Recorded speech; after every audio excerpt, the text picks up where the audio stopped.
뉴스 시작합니다. 저는 동정민입니다. 나의 선택 2024 총선 21일을 앞두고 여권 내 갈등이 봉합 국면으로 들어갔습니다. 한동훈 국민의힘 비대위원장 오늘 다 해결됐다고 했는데요. 윤석열 대통령이 이 당과 갈등 지점이었던 이종섭, 황상무 두 사람의 문제를 해결했습니다. 먼저 공수처 수사 중 호주로 떠난 이종섭 주 호주 대사는 내일 조기 귀국합니다. 다음 달 총선 때까지는 한국에 머물 계획인데요. 리스크를 해소하고 반격에 나서겠다는 계획입니다. 조영민 기자의 단독 보도입니다. 이종섭 주 호주 대사가 내일 귀국할 예정입니다.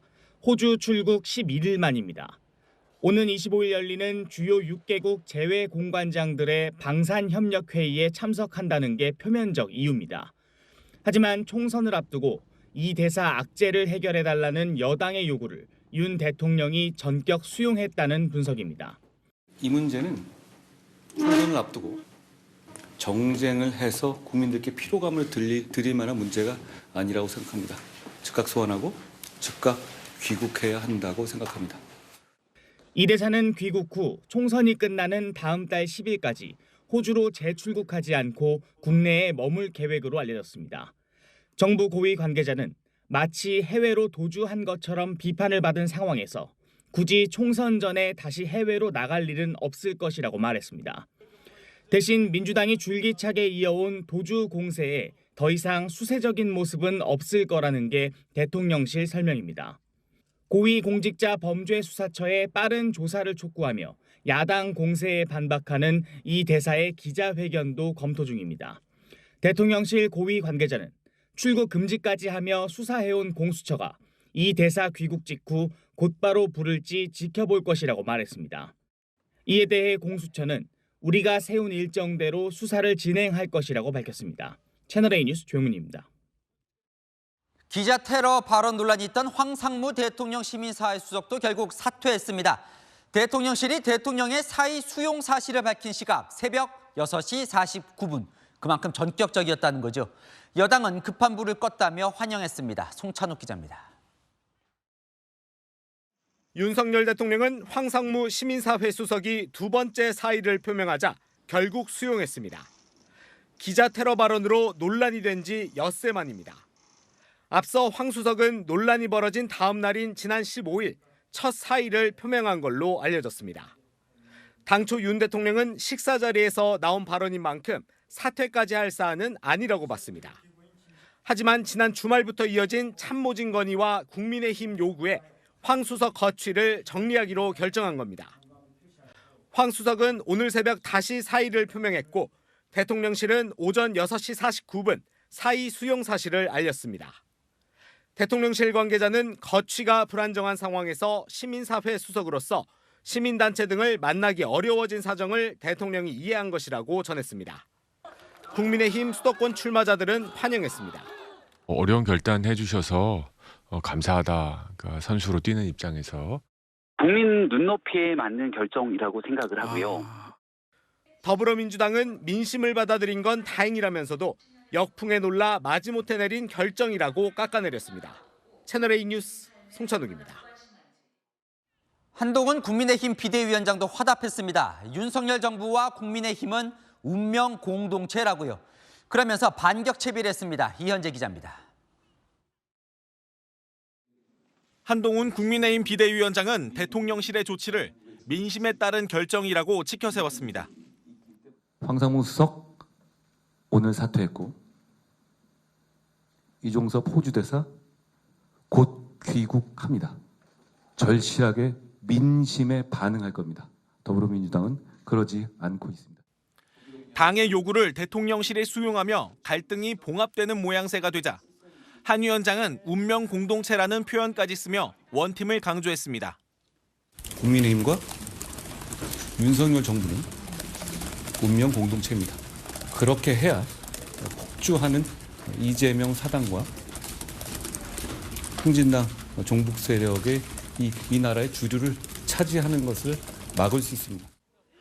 국민의힘 내부도 이만하길 다행이라는 분위기입니다. 당 핵심 관계자는 채널A와 통화에서 선거에서 다 지게 생겼는데 대통령실도 민심을 받들 수밖에 없지 않느냐고 말했습니다. 수세에 몰렸던 국민의힘은 다시 반격 채비에 나섰습니다. 만약에 돌아왔는데 공수처에서 소환을 못한다? 그러면 왜 저쪽에서는 소환조차 못하고 수사 진척도 없이 저 사람을 손발을 묶어놓고 아무것도 못하게 했는가에 대한 비판, 이걸 감수해야 돼요. 민주당이 이종섭 특검을 주장하는 데 맞서 공수처 수사의 문제점도 부각할 계획입니다. 채널A 뉴스 이현재입니다. 하지만 불씨가 꺼진 건 아닙니다. 비례대표 후보 공천을 두고 한동훈 비대위원장 측과 친윤 핵심 이철규 의원이 맞붙었는데요. 당장 내일이 후보 등록인 만큼 양측이 막판 봉합을 시도하고 있습니다. 김호영 기자입니다. 국민의밀의 비례대표 순번을 두고 한동훈 비대위원장 측과 친윤 이철규 의원의 신경전이 계속됐습니다. 당 지도부 관계자는 이 의원이 특정 인사들을 안정권에 배치해달라고 했지만 받아들여지지 않자 공개적으로 반발한 것이라고 주장했습니다. 김경률 비대위원도 같은 주장을 하며 이 의원을 비판했습니다. 번역하자면 왜 내가 심으려는 사람이 비례대표 명단에 없냐, 그렇게 요약할 수 있지 않을까 이렇게 생각합니다. 이 의원은 기자회견을 자청해 인재영입위원장으로서 의견을 냈을 뿐 월권한 적 없다고 맞받았습니다. 어떤 분들은 왜 국민의힘 인재영입위원장이, 공관위원장이 국민의 미래에 공천에 관여하느냐, 월권이 아니냐 말씀하시는데, 그렇다면 한동훈 위원장도 장동혁 사무총장도 모두가 다 월권이고 모두가 잘못된 겁니다. 대통령 측근으로 분류되는 주기환 전 광주시당 위원장을 추천한 사실을 인정하며 문제가 없다고 강조하기도 했습니다. 호남 지역에 우리 당의 당세를 확장하는데 큰 공헌을 하신 분입니다. 그런 분을 추천하는 것이 사천입니까? 감정의 골이 깊어진 모습이지만 당장 내일이 후보 등록인 만큼 추가 충돌은 피할 전망입니다. 어제 공천을 취소한 이시우 전 총리실 서기관 자리에 호남목 인사 등을 배정하는 선에서 봉합에 나설 거란 관측입니다. 채널A 뉴스 김호영입니다.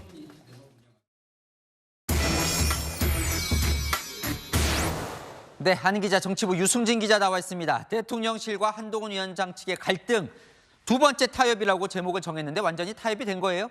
네, 갈등의 시발점부터 보죠. 크게 세 가지로 압축됩니다.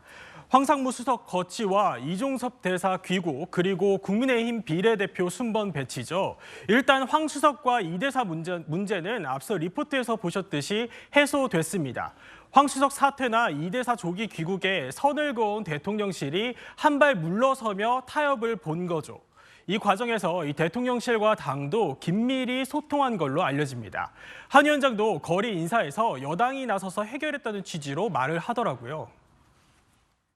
최근에 있었던 여러분들이 실망하셨던 분들이 많으셨던 황상무 수석 문제라든가 이종섭 대사 문제, 저희가 결국 오늘 다 해결됐다는 말씀을 드립니다. 네, 결국 한 위원장 뜻대로 어떻게 보면 대통령실이 또 수용한 모습이 된 건데 어떻게 이렇게 된 거예요? 네, 수면 위로 드러난 유난 갈등, 이번이 두 번째죠. 이번에도 타협이 된 건데 그 모양새는 좀 다릅니다. 첫 번째 갈등은 윤석열 대통령과 한동훈 비대위원장이 김건희 여사 명품백 수수 의혹에 대한 대응, 김경률 비대위원 거취를 놓고 충돌하는 구조였죠. 또 친윤 의원들을 중심으로 한 위원장을 향한 반발도 있었고요. 하지만 이번에는 두 사람만의 문제가 아니었고 또 선거가 코앞이라는 시점도 다릅니다. 수도권 후보들을 중심으로 위기감이 커지면서 당 차원에서 대통령실 조치를 요구하는 모양새가 되자 한 위원장 쪽에 힘이 실린 거죠. 국민의힘 핵심 관계자들에게도 물어보니 여당 후보들이 공개든 비공개든 여러 루트로 대통령실 입장 변화를 요구했다며 한 위원장 혼자만의 요구로 된 건 아니었다는 점을 강조하더라고요. 선거에서 지면 공멸할 수도 있으니까 대통령실도 결단을 한 거죠. 자, 그런데 유 기자가 아까 세 가지 이슈를 던졌는데 그중에 남은 게 하나 있습니다. 비례대표. 이 부분 어떻게 되는 거예요? 네, 맞습니다. 아직까지도 잡음이 나오고 있는 문제인데요. 핵심은 호남 인사 당선권 배치입니다. 대표적인 예가 주기환 전 광주시당 위원장인데요. 윤석열 대통령 측근 인사로 알려져 있는 인물로 친윤계가 밀었지만 당선권 바뀐 24번을 배치받았습니다. 여기에 반발해서 후보에서 사퇴하기도 했고요. 친윤 핵심 인사들은 이 주 전 위원장이 재배치되기를 원하는 모습이지만 당 핵심 관계자들은 지역에서 연루된 사건이 있는 걸로 안다면서 선을 긋고 있습니다. 이 문제가 막판 난항인 건 맞지만요. 어차피 내일부터 후보 등록이니 또 각 세우진 말자 조심조심 봉합해보자는 기류입니다. 자, 어쨌든 총선 21일 남았습니다. 앞으로는 대통령실과 당이 갈등 벌일 일은 없을까요? 어떻습니까, 분위기? 네, 일단 선거가 코앞이죠. 선거 전까지 더 이상 갈등은 없어야 된다는 게 양쪽 모두 이견은 없습니다. 다만 이 사퇴도 조기 귀국도 없다던 대통령실이 입장을 바꿔서 당의 목소리를 들어준 만큼 대통령실도 당이 어느 정도 보조를 맞춰주길 바라는 속내도 있습니다. 대표적인 게 공수처 수사입니다. 대통령실은 이 대사 논란에 대해 공수처가 수사를 지연시켰다는 논리로 맞서왔죠. 여당도 여기에 적극 힘을 실을 걸로 보입니다. 이 대사가 내일 들어오고 공수처에 조사기일 지정 촉구서도 냈으니 공수처가 조사를 안 한다면 같이 따져 부르면서 반격에 나설 수 있다는 거죠. 네, 잘 들었습니다. 하는 기자, 유승진 기자였습니다. 자, 이 민주당과 조국혁신당도 신경전이 한창인데요.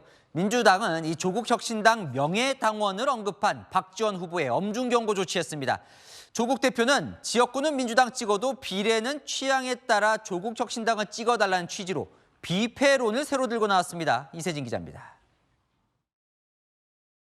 우리가 진짜 한편입니다. 아군입니다, 아군. 더불어민주당은 더불어민주연합과 합동선거대책위원회의를 열고 진짜 한편임을 강조했습니다. 조국혁신당과 선을 그은 겁니다. 박지원 전 국정원장의 조국혁신당 명예당원 언급에 대해서도 엄중 경고 조치를 내리며 해당 행위임을 분명히 했습니다. 해당 행위에 해당되는 매우 좀 심각한 발언에 해당이 됩니다. 더불어민주당이 독자적으로 과반을 확보해서 신속한 의사결정, 강력한 국회 업무를 추진해야 됩니다. 이재명 대표는 최고위에서 공천장을 회수해야 된다는 주장도 있었다며 박지원 후보가 공개적으로 사과글을 냈기 때문에 엄중 경고로 종결하기로 했다고 밝혔습니다. 조국혁신당이 오늘 발표된 여론조사에서도 더불어민주연합을 앞서는 결과가 나오자 민주당 지도부가 위기감을 느끼고 있다는 분석이 나옵니다. 민주당 지도부 관계자는 조국혁신당은 다른 당이라며 무조건 1당을 지켜야 한다고 말했습니다.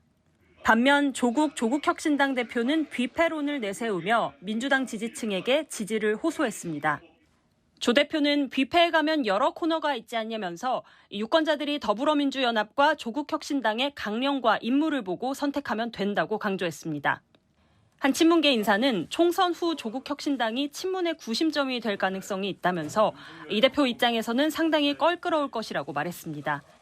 채널A 뉴스 이세진입니다. 코인 논란으로 민주당을 탈당했던 김남국 무소속 의원이 10달 만에 민주당이 위성정당이죠. 더불어민주연합에 입당했습니다. 민주당이 먼저 제안을 했다고 합니다. 이상원 기자입니다. 거액의 가상자산 보유 논란으로 지난해 5월 민주당을 탈당했던 김남국 무소속 의원이 더불어민주연합에 입당했습니다. 김남국 의원은 SNS에 윤석열 정부 독주와 폭거를 손 놓고 바라볼 수만은 없다고 썼습니다. 김 의원의 합류로 민주연합은 한 석이 추가됐고 비례정당의 기호 3번을 받을 가능성이 커졌습니다. 민주연합 측은 당 차원에서 김 의원의 입당을 제안했다면서도 민주당 복당이나 총선 출마를 위한 것은 아니다고 선을 그었습니다. 가상자산 논란에 대해서도 김 의원이 소명을 했고 법적으로 문제가 없다는 것을 확인했다고 했습니다. 상임위장 안에서 거래를 했는지 여부 또는 상임위 시간이 아니냐 그것과 상관없이 국민 여러분들께 송구하다는 말씀을 꼭 드리고 싶습니다. 김 의원은 추후 선대위에서 역할을 맡아 본격적인 선거 지원에 나설 방침입니다. 채널A 뉴스 이상원입니다. 네, 이슈맨 정치부 우현기 기자 나왔습니다. 자, 오늘의 중심에 선 인물, 오늘의 이슈맨은 누굽니까? 네, 오늘은 두 사람인데요. 때려야 뗄 수 없는 두 사람, 이재명 민주당 대표와 조국혁신당 대표입니다. 네, 오늘 왜 두 사람이 이슈맨일까요? 네, 최근 기류가 달라지면서 미묘한 신경전이 시작됐거든요. 불과 보름 전이었죠. 조 대표가 이 대표를 찾아가서 이 대표가 하객진 전술의 총사령관을 하고 조국혁신당은 돌격대인 망치선 역할을 하겠다며 협력하자 손을 잡았습니다.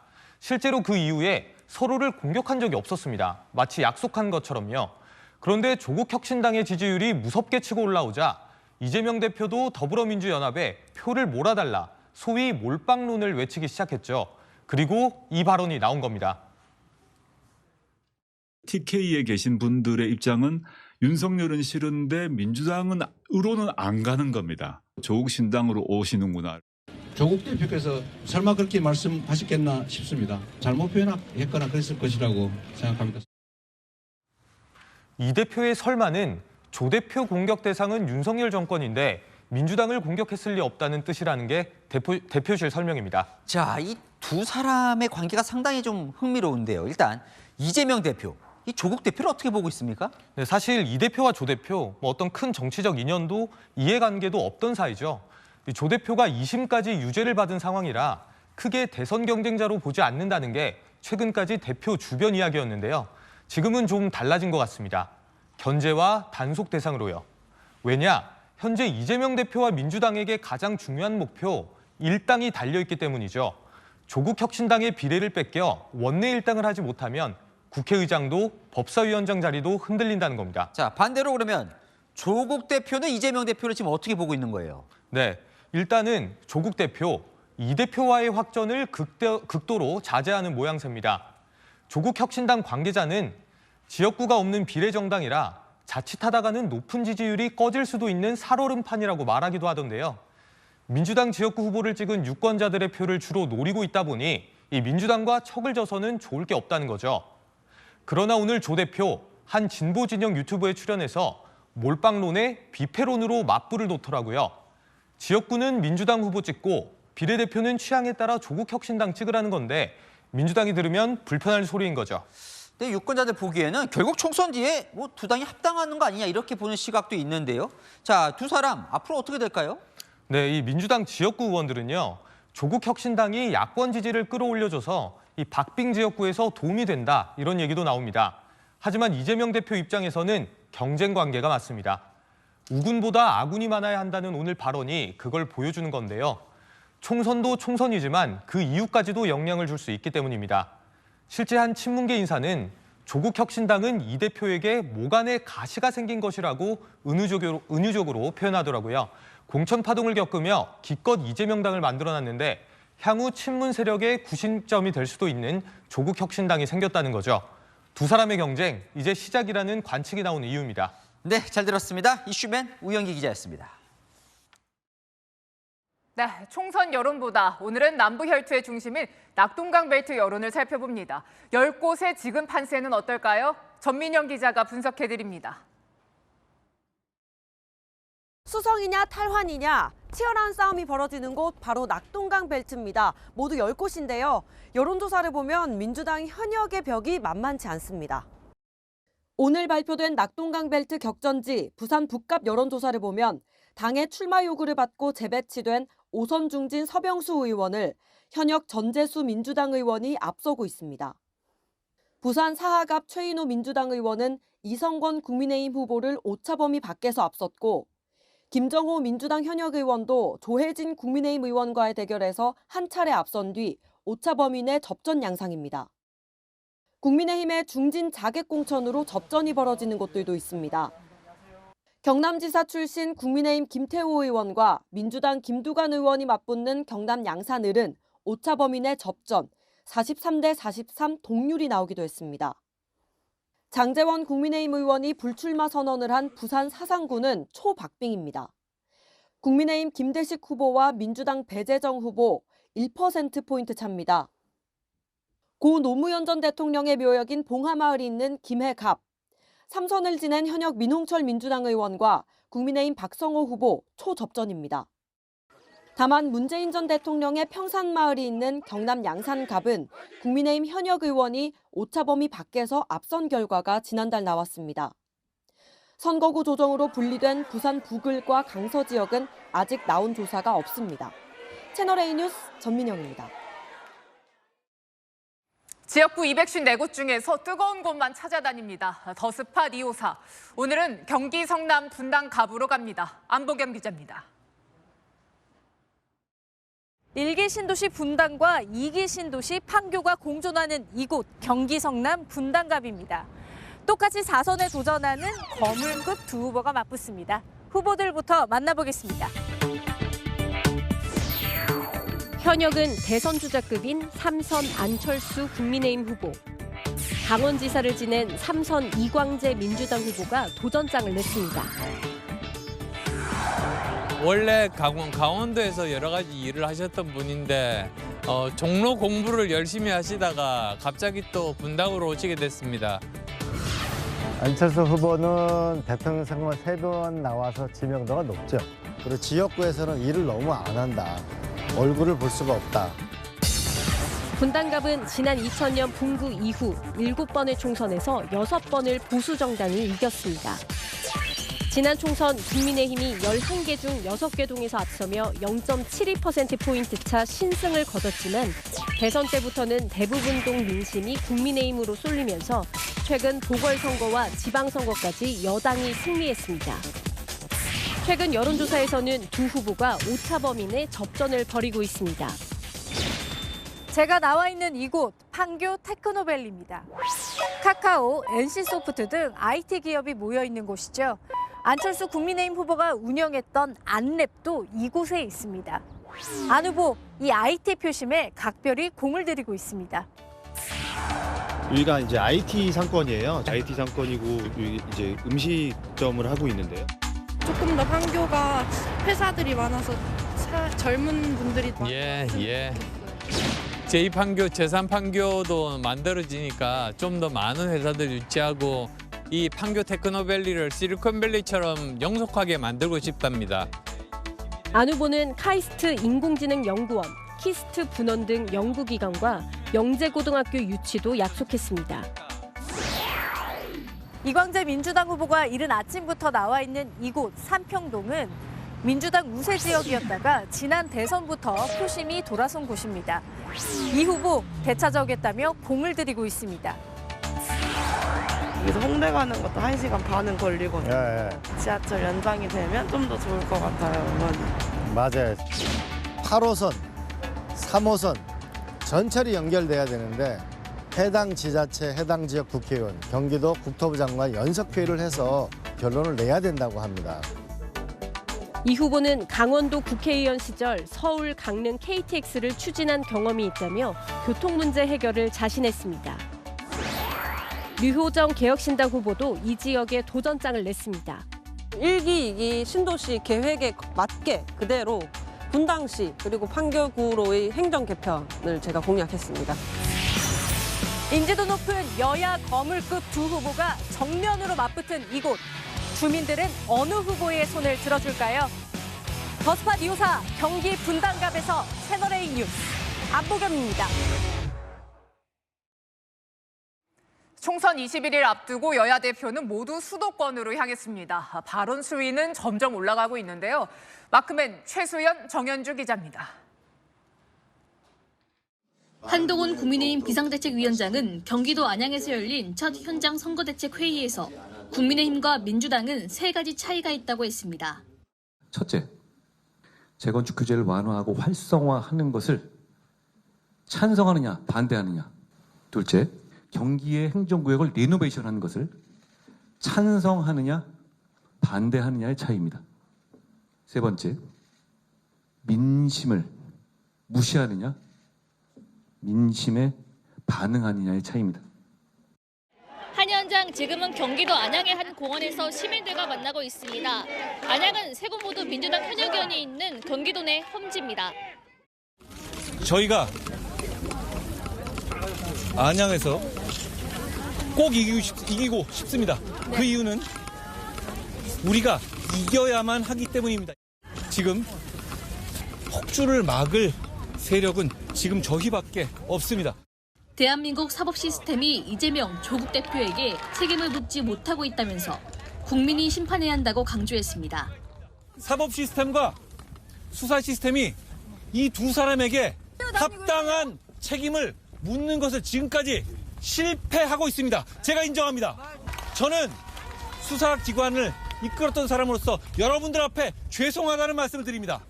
이제 그런 범죄를 막을 수 있는 한 가지 기회가 있습니다. 그게 뭡니까? 여러분, 그걸 해주셔야 합니다.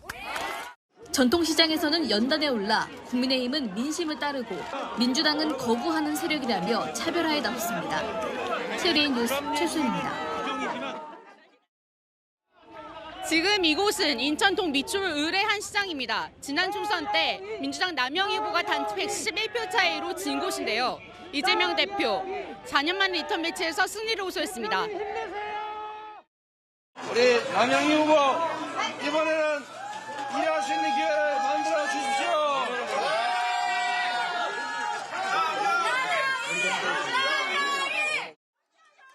닷새째 수도권을 훑는 이 대표는 고물가 등 윤석열 정권 실정 부각에 몰두했습니다. 어제 사과를 들고 나와 고물가를 비판했던 이 대표. 오늘은 대파를 들고 나왔습니다. 여러분, 850원짜리 맞습니까? 이게 5,000원이랍니다, 5,000원. 일각에서 나오는 압승 전망을 경계하며 지지층 결집을 호소했습니다. 무슨 170석이니 180석이니 이런 소리 절대 하면 안 됩니다. 지금 정말로 위험한 순간입니다. 지금 90석밖에 못할 거라고 엄살 떨고 있어요. 엄살입니다. 특정 지역에서는 싹쓸이 하지 않습니까? 이 대표는 이어 민주당을 탈당해 새로운 미래에 합류한 홍영표 의원 지역구를 방문해 민주당 박선원 후보 지지를 호소했습니다. 채널A 뉴스 정현주입니다.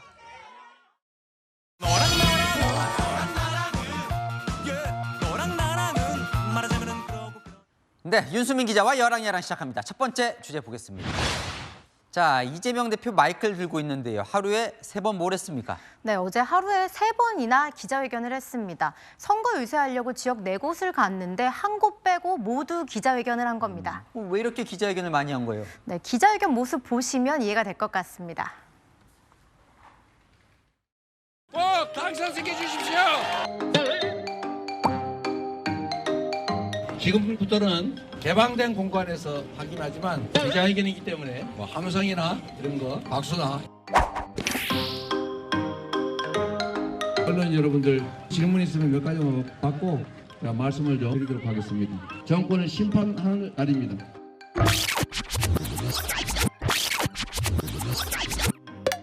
먼저 기자회견을 시작하도록 하겠습니다.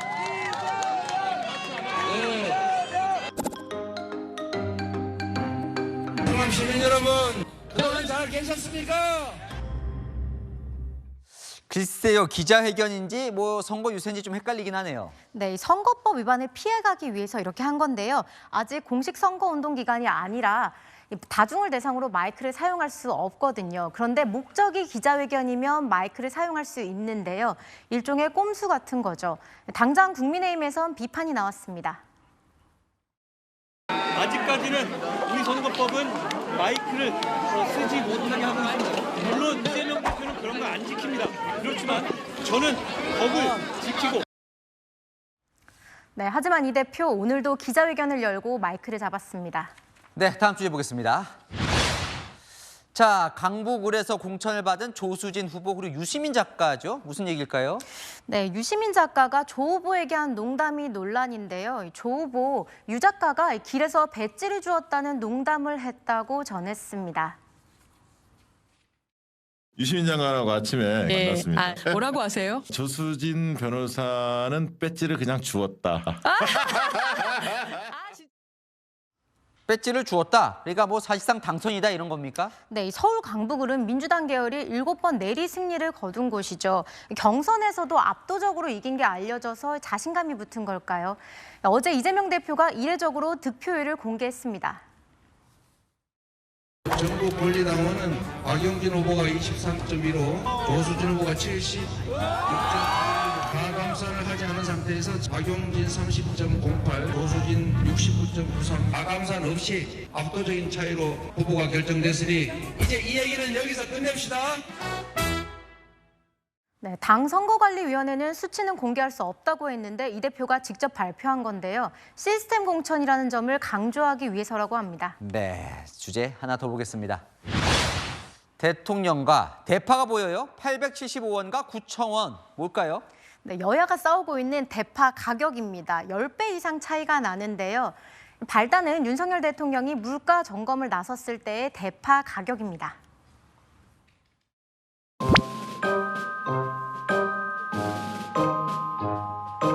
다른 데는 이렇게 싸게 사기 어려울 것 같아요. 정부에서 지금 재래시장까지 정부 제도로 적용을 재래시장 대파 875원이면 합리적인 가격이라고 생각이 듭니다. 그러니까 쿠폰을 다 적용하면 875원이라는 건데 저 정도면 뭐 싸긴 싸네요. 네, 민주당은 이 눈속임을 한다고 비판했습니다. 눈속임 세일로 물가를 안정적으로 관리하고 있음을 보여주려고 한 것은 아닙니까? 윤석열 대통령은 눈 가리며 아웅하며 국민을 우롱하지 말고. 네, 또 세상 물정 모른다며 대파 한 단 가격이 9,000원이라고 언급했습니다. 대파 한 단이 9,000원이에요? 네, 제가 대파 가격을 찾아봤는데요. 일부 온라인 유통점에서 이 대파가 9,000원 선에서 판매되긴 하더라고요. 네, 9,000원이 그래서 어떻게 뭐 평균 가격인 겁니까? 어떻습니까? 네, 아니요. 제가 찾아봤더니 둘 다 틀렸습니다. 농산물 소비자 가격 사이트에서 대파 평균 가격을 알아봤는데요. 대통령이 물가 점검 나섰던 날 대파의 평균 가격은 3,000원대고요. 최고가가 7,000원대, 그리고 최저가가 800원대였습니다. 총선 전쟁이 이제는 물가 전쟁으로도 번진 것 같습니다. 네, 물가가 또 워낙 심각하니까요. 지금까지 여랑야랑이었습니다. 다음 소식입니다. 의대 증원 정부가 쐐기를 박았습니다. 2025학년도 전국 40개 의대별로 이 늘어날 2,000명 배정을 확정한 건데요. 서울은 0명, 비수도권 지역의 82%를 몰아줬습니다. 지방의 의료 공백을 우선 배려한 조치입니다. 먼저 김민환 기자입니다. 지난 15일 의대 정원 배정위원회 첫 회의 이후 닷새 만에 전국 40개 의대별 증원 배정 숫자가 확정됐습니다. 증원 2,000명 수치는 변하지 않았고 비수도권의 82%, 1,639명이 배정됐습니다. 수도권 13개 의대 중 서울에 있는 의대 8곳의 정원은 한 명도 늘지 않았습니다. 다만 경인 지역 의대 5곳만 나머지 18%, 361명이 증원 배정됐습니다. 서울 소재 의대 학생당 평균 정원은 103명인데 반해 경인 지역은 서울의 절반에도 미치지 못하는 약 42명에 불과한 수준입니다.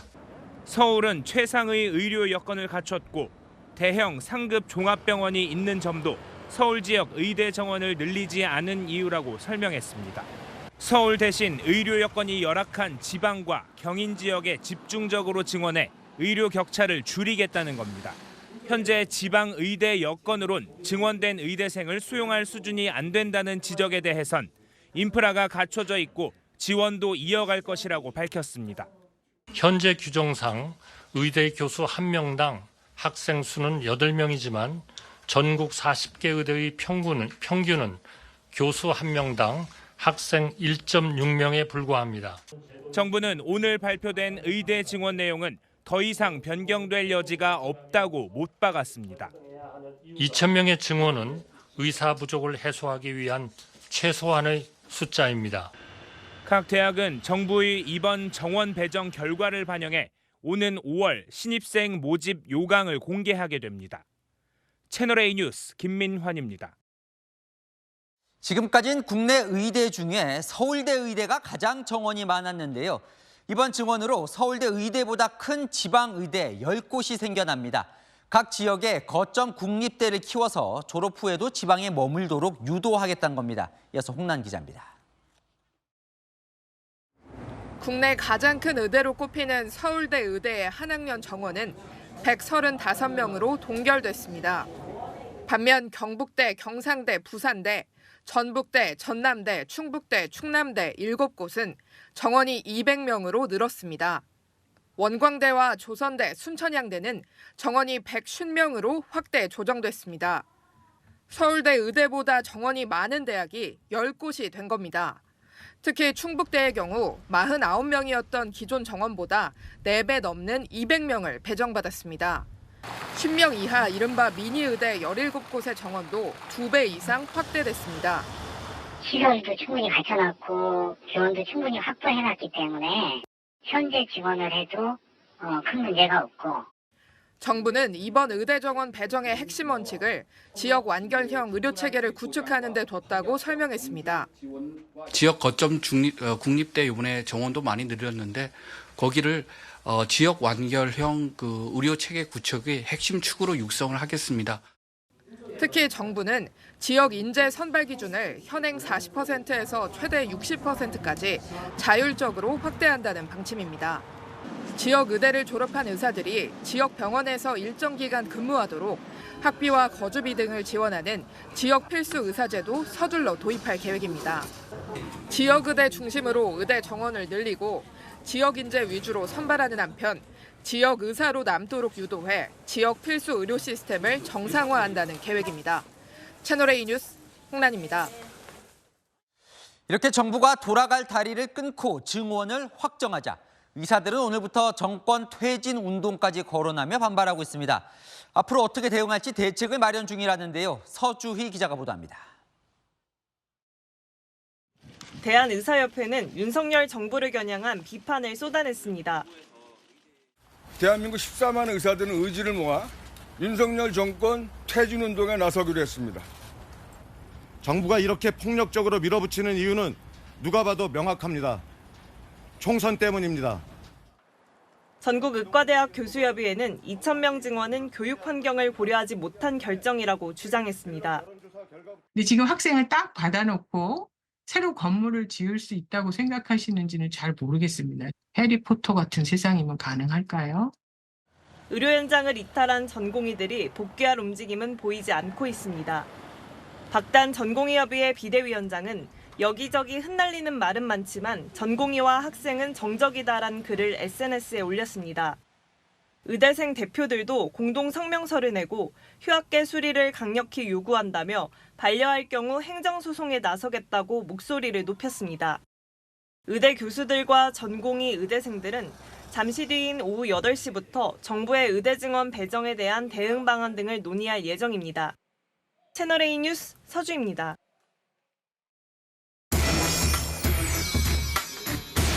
네, 안기자 정책사회부 김단비 기자와 오늘 이 발표 내용 좀 살펴보겠습니다. 2,000명 쐐기를 박아버린 건데 재조정될 가능성은 없는 겁니까?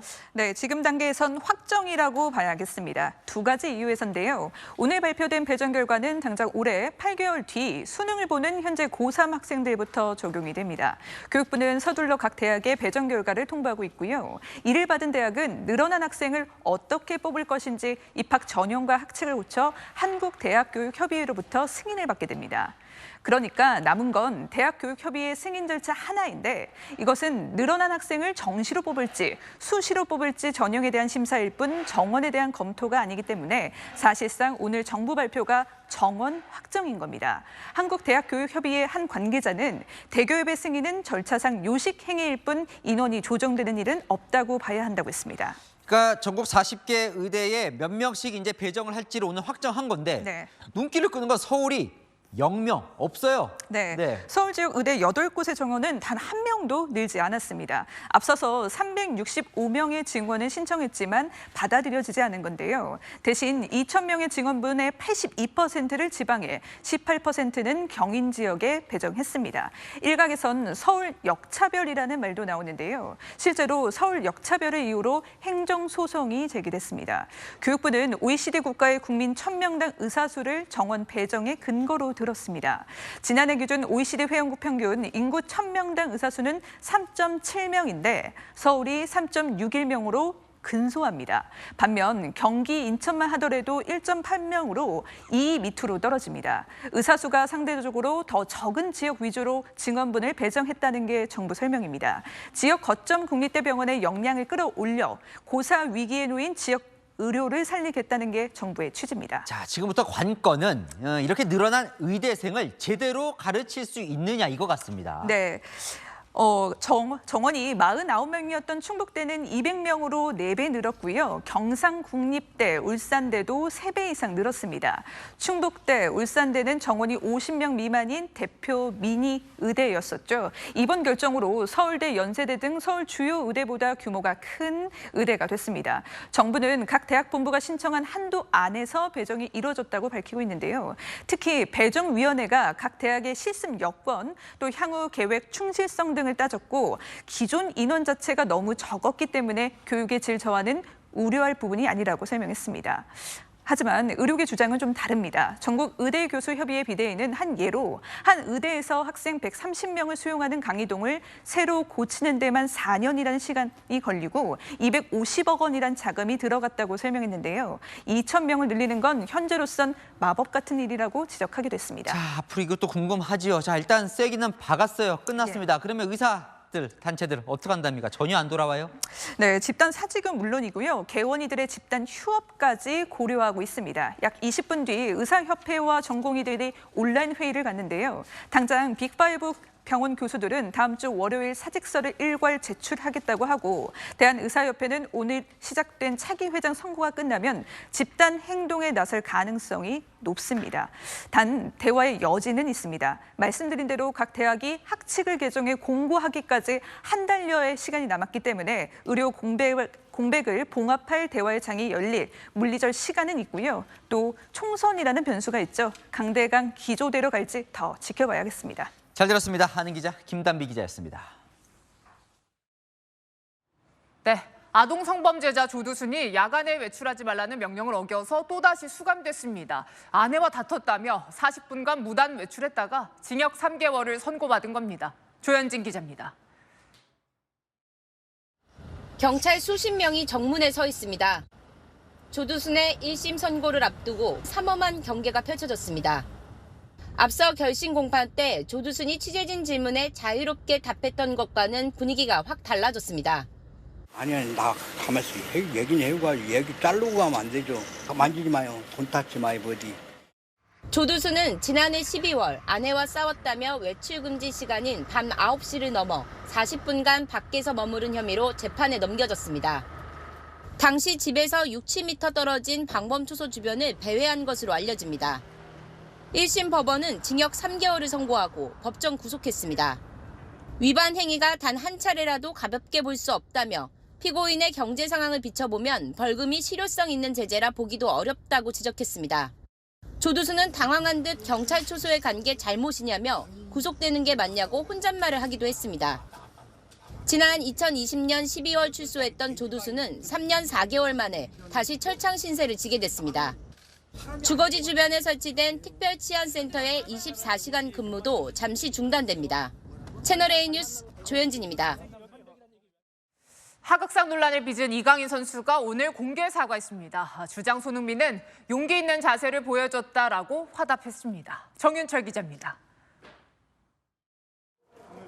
지난 아시안컵에서 주장 손흥민과 충돌하며 하극상 논란을 빚은 이강인. 훈련에 앞서 고개를 숙이며 스스로 준비한 사과의 말을 전했습니다. 모든 분들의 쓴소리가 저한테 앞으로도 큰 도움이 되고 많은 반성을 하고 있는 기간인 것 같아요. 이강인의 대표팀 발탁에 여전히 곱지 않은 시선을 보내는 팬들도 있는 상황. 이강인은 달라지겠다고 약속했습니다. 좋은 축구 선수뿐만이 아니라 더 좋은 사람, 그리고 팀에 더 도움이 되고 더 모범적인 사람이 될 수 있도록 많이 노력할 거고.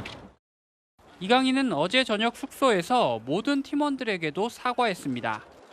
그런 용기 있는 자세를 보여줬기 때문에 선수들도 이런 마음을 잘 받아주지 않았나 싶고요. 더 똘똘 뭉칠 수 있는 계기가 확실하게 생긴 것 같아요. 이강인의 사과가 이뤄진 만큼 충돌 과정에서 다친 손가락에 대한 언급도 더는 하지 말자고 했습니다. 소속팀에서 감독님이 얘기하셨던 것처럼 제가 축구 선수이다 보니까 손가락 하나는 없어도 괜찮다고 하시더라고요. 손가락에 대해서는 그만 얘기할 수 있었으면 좋겠습니다. 내일 태국과 월드컵 예선 홈 경기를 치르는 대표팀은 오늘 처음으로 선수 전원이 모여 훈련했습니다. 전적은 한국이 압도적 우위지만 아시안컵 16강에 오른 태국의 상승세를 주의해야 합니다. 갈등을 봉합한 대표팀이 원팀으로 태국전 승리를 이뤄낼지 주목됩니다. 채널A 뉴스 정인철입니다. 네, 마약 투약 혐의로 어제 체포된 오재원 전 프로야구 선수 대리 처방 의혹으로도 조사받고 있습니다. 다른 사람 이름으로 마약류를 사려다가 신고를 당했습니다. 최재원 기자의 단독 보도입니다. 박수 쳐주시고 욕해 주셔서 감사했습니다. 저는 이제 다른 오재원으로 뵙겠습니다. 어제 마약 투약 혐의로 경찰에 체포된 전 국가대표 야구 선수 오재원 씨. 경찰은 오 씨의 과거 마약류 약품 대리 처방 의혹도 조사 중입니다. 다른 사람 이름으로 마약류 약품을 사려다 신고받은 경찰에 덜미가 잡혔고 병원 관계자와 함께 조사까지 받은 것으로 확인됐습니다. 경찰이 수사력을 집중하는 건 실제 투약과 상습 여부입니다. 지난 10일 경찰은 한 여성의 신고를 받고 강남구의 한 아파트로 출동했습니다. 집에는 오 씨가 있었고 여성은 경찰에 2022년부터 오 씨와 함께 마약을 투약했다고 주장했습니다. 당시 오 씨는 마약 간이 시약 검사에서 음성 반응이 나와 집으로 귀가했습니다.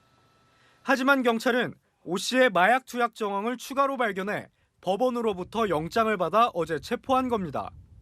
경찰은 오 씨가 운영하는 야구 아카데미도 압수수색을 진행해 압수물을 분석하고 있습니다. 오 씨는 투약 사실을 부인하고 있는 가운데 경찰은 오늘 구속영장을 신청했습니다. 채널A 뉴스 최재원입니다. 창문이 제대로 잠기지 않은 식당을 골라서 금품을 훔친 남성이 붙잡혔습니다. 식당과 카페 14곳에서 현금과 귀금속을 훔쳤습니다. 배영진 기자입니다. 깜깜한 밤, 누군가 식당 창문을 슬쩍 엽니다. 모습을 드러낸 남성. 내부를 살피더니 창문을 통해 안으로 들어갑니다. 그리고는 능숙한 솜씨로 계산대에서 금품을 챙깁니다.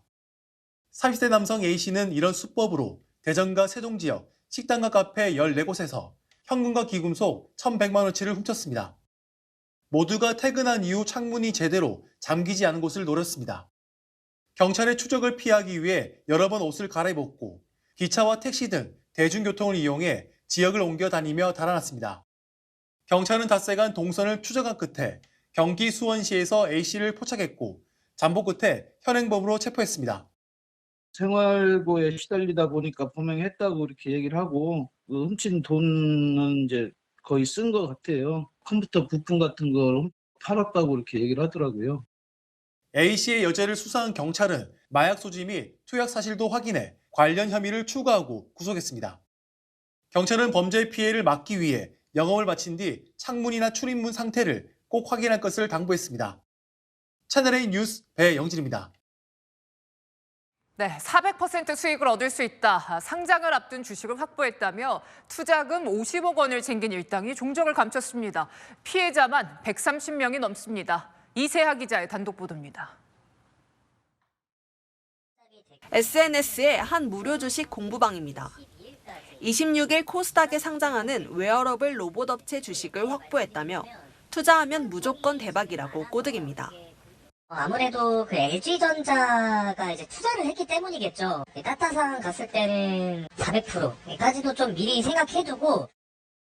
주식 멘토란 이름으로 대화방에 있는 개인에 직접 전화 걸어 투자를 권합니다. 같은 경우는 이미 공모가 확정이 돼 있는 상황이니까 날짜만 되면은 그러니까 수익이 생기면 생기잖아요. 30대 A씨는 지난달 이말에 속아 주당 15,000원씩 450만 원을 투자했습니다. 회원들한테는 우리가 추가 물량을 확보를 했다. 계좌 확인차 한 주가 들어갈 겁니다 했는데 정말로 로보틱스 한 주가 입고가 됐어요. 사람들도 의심을 더 안 했던 것 같아요. 40대 B씨는 3천만 원을 투자했습니다. 신용대출하고 카드 대출하고 좀 지금 며칠 잠도 제대로 못 자고. 하지만 다 사기였습니다. 일당은 지난 13일쯤 대화방을 없애고 종적을 감췄습니다. 고객께서 전화를 받을 수 없습니다. 지금까지 알려진 피해자만 130여 명, 피해액은 50억 원에 달합니다. 경찰은 전국에서 피해가 발생하자 수사에 착수했습니다. 채널A 뉴스 이세아입니다. 네, 전동 킥보드 무면허 운전이나 헬멧 없는 주행을 단속해도 불법 질주는 줄어들질 않고 있습니다. 청소년에겐 범칙금을 부과하기 어려워서 계도에 그치고 상습범도 2만 원만 내면 끝이기 때문인데요. 김대욱 기자가 취재했습니다. 단속 시작 10여 분 만에 경찰이 전동 킥보드를 멈춰 세웁니다. 안전모 미착용으로 적발된 남성. 한눈에 봐도 앳돼 보입니다. 지금 만 나이가 어떻게 돼요? 저 14죠. 버전이요, 씨. 원동기 면허가 있는 만 16세 이상만 이용할 수 있지만 일부 공유앱에서 면허증을 추후 등록할 수 있다는 점을 악용한 겁니다. 강력하게 이제 면허를 무조건 등록해야 이용할 수 있게끔 해야 되는데 강제적으로 하지 않고. 무면허는 엄연한 불법이지만 계도 처분에 그칩니다. 부모에게 범칙금을 부과해야 하는데 체증을 위해 부모가 직접 단속 현장에 와야 하는 등 현실적인 한계 때문입니다. 안전모 미착용한 상태로 무면허 상태로 이용하고 있어가지고 가정에서 꼭 역시 안전모 미착용으로 적발된 남성. 알고 보니 처음이 아닙니다. 기존에도 단속된 적이 있네요. 안전모를 따로 착용하지 않은 이유가 좀 있을까요? 연이어 적발됐지만 이번에도 범칙금 2만 원이 전부입니다. 가중처벌 규정이 없기 때문입니다. 2명이 타고 가는가 하면 인도를 이용하는 등 불법 행위도 여전했습니다. 최근 3년간 개인형 이동장치 교통사고는 2.5배 이상 급증했고 사망자도 늘고 있습니다. 편리한 만큼 안전수칙 준수도 필요합니다. 채널A 뉴스 김대욱입니다. 한 지붕 아래 학생들이 옹기종기 모여 살던 하숙집, 추억으로 간직한 분들 많죠. 2024년 하숙집은 조금 다릅니다. 영화관에 반려동물 놀이터까지 갖춘 코리빙 하우스. 경제카메라 신무경 기자가 취재했습니다.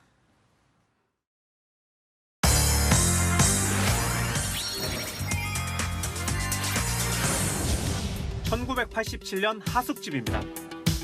대학생들이 끼니 때마다 함께 식사하고 하루 일과를 나누는 공간이었습니다. 대학가 인근엔 월 40만 원에서 50만 원대 하숙집을 찾는 학생들이 여전히 많습니다. 자취는 보증금도 있고 너무 계약 기간이 기니까.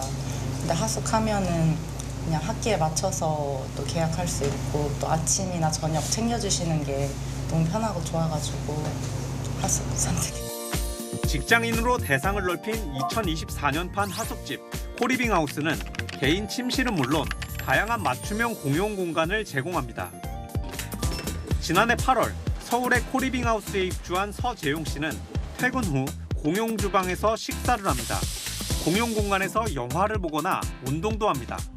여기 들어오기 직전에는 이제 전세방에서 이제 살았었거든요. 전세 사계약 좀 염려되기도 하고, 그다음에 전세 계약이 2년 단위로 이제 들어가게 되는데 그 2년 동안 한 공간에 좀 묶여버리는 게 부담이 되더라고요. 코리빙 하우스는 다양한 취미 생활을 즐길 수 있는 공용 공간이 마련되어 있는데요. 이렇게 반려동물과 함께 놀 수 있는 공간도 마련되어 있습니다. 공용 공간에서 열리는 모임이 많다 보니 월 3만 원을 내고 쓰는 와인 스토리지는 꽉 찼습니다. 다른 코리빙 하우스엔 현관 도어락부터 에어컨, 공기청정기 등 가전이 사물 인터넷으로 연결돼 있습니다. 밖에서 그냥 어플리케이션을 통해서 에어컨을 켜놓고 시원한 쾌적한 자기 방에 들어와서 더 잘 쉬실 수도 있고 시간도 아끼실 수 있고. 전세 사기 우려도 2030 세대가 이곳에 몰리는 이유입니다. 기업형으로 운영돼 보안 우려가 덜하고 집수리나 가전 고장 수리도 쉽습니다. 전자계약도 가능해 부동산 거래가 어려운 외국인도 많이 찾습니다. 입지가 좋을수록 월세나 보증금이 높아지는데 비싸게는 월 140만 원부터 시작합니다. 입주자가 늘어나면서 지자체도 안심 1인 가구 공유주택 공급을 추진하는 가운데 코리빙이 대안이 될 수 있을지 주목됩니다. 경제카메라 신무경입니다. 은둔의 퍼스트레이디라고 불렸던 멜라니아 트럼프가 이례적으로 대중 앞에 등장했습니다. 선거운동에 복귀하는 거냐고 묻자 지켜봐 달라라고 답했는데요. 워싱턴에서 최주현 특파원입니다. 미국 플로리다주 공화당 예비선거에서 트럼프 전 대통령이 투표를 마치고 나옵니다. 선글라스를 쓴 채 함께 걷는 여성은 부인 멜라니아로 이례적으로 공개석상에 등장했습니다.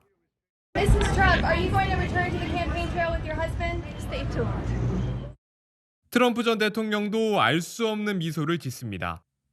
재선 도전 후 멜라니아는 재판과 선거운동은 물론 슈퍼화요일 경선에서 압승해 공화당 후보로 사실상 확정됐을 때도 모습을 드러내지 않았습니다. 불화설 등 각종 소문에 트럼프 전 대통령이 인터뷰에서 가족에 집중하는 사람이라고 언급할 정도였습니다. 멜라니아의 등장에 미 매체들도 보기 드문 출연이라며 역할을 잠재적으로 암시했다고 평가했습니다. 질 바이든 영부인 행보는 반대입니다. 대통령보다 연단에 먼저 오르고 환호를 촉구합니다. My husband, the 46th president of the United States, Joe Biden. 각종 여론조사에서 바이든과 트럼프, 박빙 구도를 보이면서 퍼스트레이디 대결도 주목받고 있습니다. 워싱턴에서 채널A 뉴스 최주현입니다. 힌두교도가 많은 인도에서 코끼리는 신성한 동물인데 최근 공포의 대상이 됐습니다. 사람을 코로 들어 올렸다가 내동댕이 치고 버스를 공격했습니다. 문예빈 기자입니다. 한 여성이 비명을 지르며 뒷걸음질 칩니다. 포효하는 코끼리가 여성을 코로 들어 올리더니 바닥에 내동댕이 칩니다. 현지 시각 13일 인도의 한 주택가에 야생 코끼리가 출몰했습니다. 한밤중 나타난 코끼리가 닥치는 대로 공격을 퍼부으면서 주민 3명이 큰 부상을 입었습니다. 최근 인도에선 야생 코끼리가 사람을 공격하는 일이 빈번해지고 있습니다. 지난달에도 한 남성이 마을로 내려온 코끼리의 습격을 받아 사망했습니다. 코끼리들은 운행 중이던 버스에 달려들거나 사진을 찍는 사람들을 갑자기 덮치는 등 위협적인 행동을 서슴지 않습니다. 현지 주민들은 관광과 벌목 등으로 서식지가 없어진 야생 코끼리가 살 곳을 찾아 헤매면서 비극이 시작됐다고 지적합니다. 결국 주민들은 정부의 피해 보상과 대응책 마련을 요구하며 대규모 시위를 벌였습니다. There needs to be some change in law so that the chief conservators of the forest can take immediate action if they are entering human settlement. 현지 관계 당국은 감시 카메라를 설치하고 경찰을 추가 배치하기로 했지만 실효성이 떨어진다는 비판이 제기됩니다. 채널A 뉴스 문예빈입니다. 전 세계 야구 팬들 시선은 서울 고척돔에 쏠려 있죠. 메이저리그 개막전 티켓도 없이 무작정 서울로 온 해외 팬이 있을 정도로 열기가 뜨겁습니다. 김재혁 기자입니다. LA 다저스와 샌디에이고의 경기가 열리려면 아직 5시간 넘게 남았지만 벌써부터 팬들이 보이기 시작했습니다. 경기장 주변엔 일찍부터 많은 외국인 팬들이 보이는데요. 경기를 꼭 보고 싶은 마음에 티켓도 없이 무작정 찾아온 팬들도 있습니다. Yeah, but I came here yesterday to hopefully go to the game. And I think that the Korean baseball fans are the greatest baseball fans in the world. One ticket, please. チケットがないんですけど、大谷君が大好きなので、大谷君と同じ空気を吸いたくて韓国に来ました。 경기 시간이 다가오면서 고척돔엔 긴 줄이 만들어졌습니다. 경기장을 폭파하겠다는 협박 사실이 알려지면서 만일의 사태에 대비해 경기장엔 310명의 경찰 병력이 투입됐습니다. 오늘 관람에 나선 팬들은 2달 전 엄청난 예매 전쟁을 거쳤습니다. 전날에 이제 유튜브 막 보면서 어떤 화면이 나오는지 여러 가지만 좀 나름대로 연구를 했는데 때마침 또 제일 좋은 자리 얻어가지고 오타니 화이팅! 홈런 치자 화이팅! 별도로 티켓을 구하기 어려웠던 일본에서도 200대 1의 경쟁을 뚫고 단체 여행을 통해 고척돔에 왔습니다. 한국 야구를 빛낸 메이저리거들도 자리를 빛냈습니다. 오늘 시구에 나선 박찬호는 30년 전 빅리그 무대에서 쓰던 글러브를 가지고 왔습니다. 시구를 하나 던지려고 하는 그런 계획이 한 경기를 다 던지려고 하는 것처럼 굉장히 긴장되고 올 시즌 하나로 돌아온 류현진도 다저스 시절 옛 스승과 동료들과 인사했습니다. 채널A 뉴스 김재혁입니다. 봄의 시작을 알리는 절기 춘분, 봄을 시샘하듯 꽃샘추위가 함께했습니다. 내일은 전국이 맑은 가운데 아침까지는 춥겠습니다. 서울의 아침 기온 0도로 오늘보다 낮겠지만 낮 기온은 11도 선까지 올라 평년 수준을 회복하겠습니다. 기온은 주말로 갈수록 쑥쑥 오르겠는데요. 토요일 18도로 4월 중순의 따뜻함이 감돌겠습니다. 대기는 점차 건조해지고 있습니다. 서울 등 수도권에도 건조주의보가 내려졌습니다. 지역별 내일 아침 기온은 춘천 영하 3도, 대전 영하 2도로 예상됩니다. 한낮에는 광주와 부산 13도가 되겠습니다. 따뜻한 봄 날씨 속에 비 예보도 잦은데요. 금요일과 토요일 사이와 다음 주 초반에 전국에 비가 내리겠습니다. 날씨였습니다. 의대 정원 결국 2,000명 늘리기로 확정됐습니다. 응급실 뺑뺑이 소아과 오픈런 해결되는 건가 기대도 되지만요. 내 생명 믿고 맡길 의사 잘 키워낼 준비가 됐는지 걱정도 됩니다. 실력 있는 의사, 특히 인력이 부족한 필수 의료 분야 의사 충분히 키울 수 있도록 잘 준비해야겠습니다. 마침표 찍겠습니다. 지금부터 빈틈없이 준비, 뉴스에 마칩니다. 감사합니다.